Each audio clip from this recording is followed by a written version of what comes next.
அதாவது சினாப்சிஸ் எழுதுறது வந்து கொஞ்சம் கஷ்டம் தான். சில படங்களுக்கு வந்து ரொம்ப இன்ட்ரெஸ்டிங்கா எழுதிட முடியும். சில கதைகள் வந்து ரொம்ப சுவாரஸ்யமா ஒரு சினாப்சிஸ்லயோ, லாக் லைன்லயோ எழுதிட முடியும்.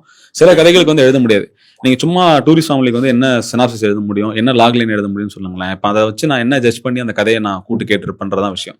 இப்ப பர்ட்டிகுலரா இப்ப நீங்க வந்து சினாப்சிஸ மைண்ட்ல வச்சு நான் கதைய கேட்க மாட்டேன். ஏன்னா நான் தான் சொன்னேன். நமக்கு வந்து சினாப்சிஸ் படிக்கும்போதும் அந்த என்ன மாரி ஒரு மூட்ல இருக்கு, என்ன மாரி ஃபிளேவர்ல இருக்கு. இப்ப நம்ம கம்பெனில பண்ற படங்களோட சாயல் இல்லாம அதோட சம்மந்தப்பட்டு இல்லாம இருக்கணும்ன்றதுக்காக மட்டும் தான் நான் சினாப்சிஸ் பாக்குறேன். இப்ப என்னன்னா இப்ப இது சொல்றது வந்து என்னோட பெர்ஸ்பெக்டிவ் மட்டும் தான். ஏன்னா இங்க வந்து நிறைய கம்பெனிஸ் வந்து அவங்களுக்கான ஓன் ஐடியாலஜிஸோட ஓன் வேல்யூஸோட இயங்குறாங்க.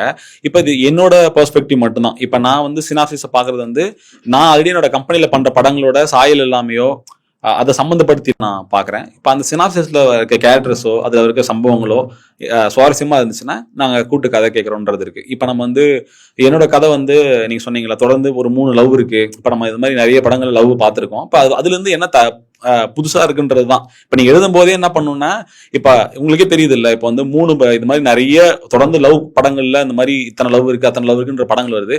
இதை எப்படி சுவாரஸ்யப்படுத்தும் போதும் முடியும்னு இருக்கீங்களா? இப்ப வந்து ஒண்ணு நீங்க அதுல புதுசா ஏதாவது ஒரு விஷயம் இருக்கும்.